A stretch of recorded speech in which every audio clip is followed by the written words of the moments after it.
I know many of you will have views about the particulars of the policy, and we could talk about that. But I kind of want to talk about something a bit bigger and a bit grander, because I think this whole fiasco says something about the way our politics is wired, really, about certainly the way our media ecosystem works, who it is weighted to, and who it is for. And if I was to be provocative, and, you know, I know you probably are used to a bit of provocation in this slot, so why not?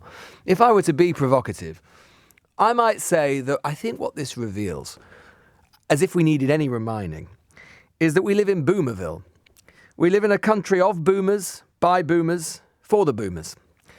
And what I mean by that is that if we are in a world, honestly, where a government's credibility can be so undermined, so damaged, and don't get me wrong, as I say, they handled it badly, it came out of nowhere, they did no pitch rolling for it, they didn't have a media strategy for it, they weren't really announcing anything else significant at the time, so the media space got filled with it. It was a textbook example of how not to do something that could be controversial. But leaving that to one side and just looking at the principles involved, if we are in a place, in a country, if our debate is so frenzied that we believe that a government must be basically wanting to kind of, is completely uncaring in any kind of way, its credibility can be so undermined by taking away £200 worth of winter fuel benefit for potentially very rich people, and our country can't quite take it. I think we're in a very, very odd place, because what it shows is that the political power of older people, and in particular, to be honest, older rich people, is so strong, is so vast, is so immense that the entire British political debate is simply out of kilter for where it should be. And what I mean by that, and to illustrate what I mean, is that we can have this absolute frenzy over £200. And don't get me wrong, like I said, you know, my nan's on pensioner credit, right? She would continue to receive this. There are lots of poorer pensioners out there. Don't want to undermine that for a moment. But when we're talking about, you know, household disposable income of even going towards 40,000, that's a good amount of disposable income to have, right? But depending on where you live in the country. And let alone the pensioners who are doing much better than that.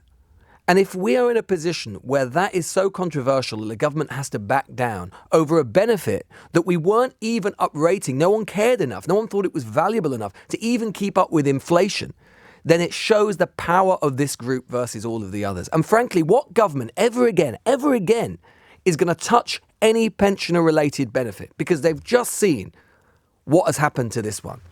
And bear in mind too, let's just have some facts here. As of March, people who are over 65 in this country own approximately £3 trillion of property wealth, with over 10 million of them owning their own homes without a mortgage. That single demographic, people who are over 65, hold over 43% of the UK's housing wealth. Some of those people are going to get this 200 quid. Some of you who are out there now, who are 18 and 19 and 20 and 21, maybe earning 20,000 a year, and some of you who may have left university who are paying a marginal income tax rate of north of 45%, maybe even higher, you're paying for those people who have that household wealth to get 200 quid a year to help pay for their heating bills. That's crazy. That's just crazy. That's mad. But what's more mad about it, not even just the policy, it's mad that it has been framed and talked about, this policy, as if somehow this country is geared against older people. Sometimes, you heard it in Natasha's package there, sometimes we talk about pensioners as if, you say we owe them a great debt and so on. Of course, to some of them we do. But we're not talking, I think we've got a real hang-up in this country about the war. Most of the people who fought in the war and lived through the war are no longer with us. The greatest generation, they undoubtedly were. But if you're becoming a pensioner this year, you'd been born in 1959. You're too young for the Beatles. You're too young for the Korean War, let alone the Second World War. You're basically too young for Vietnam.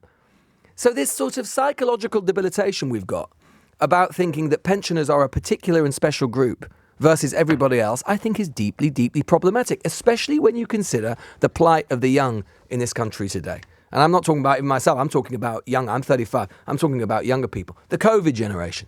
Remember, it was estimated that it would cost 15 billion quid to allow them to catch up with the education they needed, they lost because of COVID and because of lockdowns. That is something we imposed on them. They had no choice whatsoever, and it's something that they're going to suffer with and have to live through the consequences through potentially into the next century, long after many of us are older, certainly any of the people who are in receipt of this particular benefit will have long left us. Do we care about them? Do we care? Where is the outrage? Where is the outrage over the fact that we've created a generation who are forced to live in permanent adolescence because they'll never be able to afford a home and their real wages are where they would have been 20 years ago? Where is the outrage?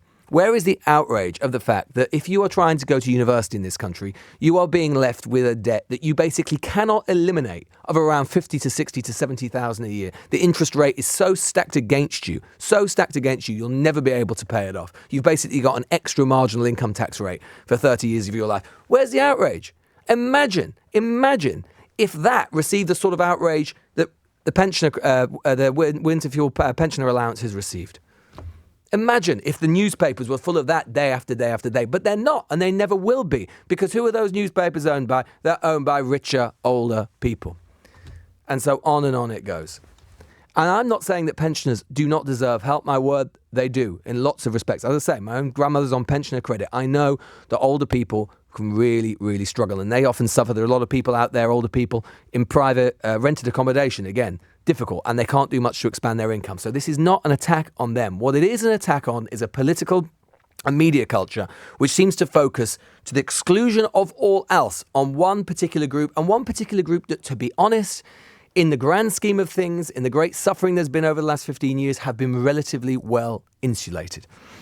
Look at if you're a family trying to bring up kids, how tough that is today, the childcare situation in this country. And the thing is, my fear is that this is going to get worse and worse and worse, because the older we become as a country, and we are aging, it's one of the great political stories of our time, we are becoming greyer and greyer and greyer. And our country, our media, our culture, our economy, our politics is being directed and weighted more and more year after year. And I would, in that direction, and I would say it is the responsibility of older people. We talk constantly about the responsibility of the young to the old. I think there is a responsibility to the young as well, to ensure that they enjoy the sorts of things and privileges and the sort of country that they grow up in. And in so many ways, that no longer exists. A country of real increasing wages every single year, a house and an ability to rent for which isn't crippling you. If you're young in one of the big cities today, you'll be lucky to rent a room, say, in London for much less than £1,000 a month. Probably about 50% of your post-tax income. How on earth are you supposed to save for anything or get a house deposit or whatever it happens to be? But there is no outrage about any of this stuff. There's no outrage in nearly the same way, because it's just expected that they should just get on with it somehow. And yet here we are on winter fuel, as I say, a relatively insignificant benefit in the grand scheme of things, and it has caused the most almighty pain. And I don't think any government, the net result of it is any government ever again is going to touch any of this stuff, which is going to make this policy and this problem even worse.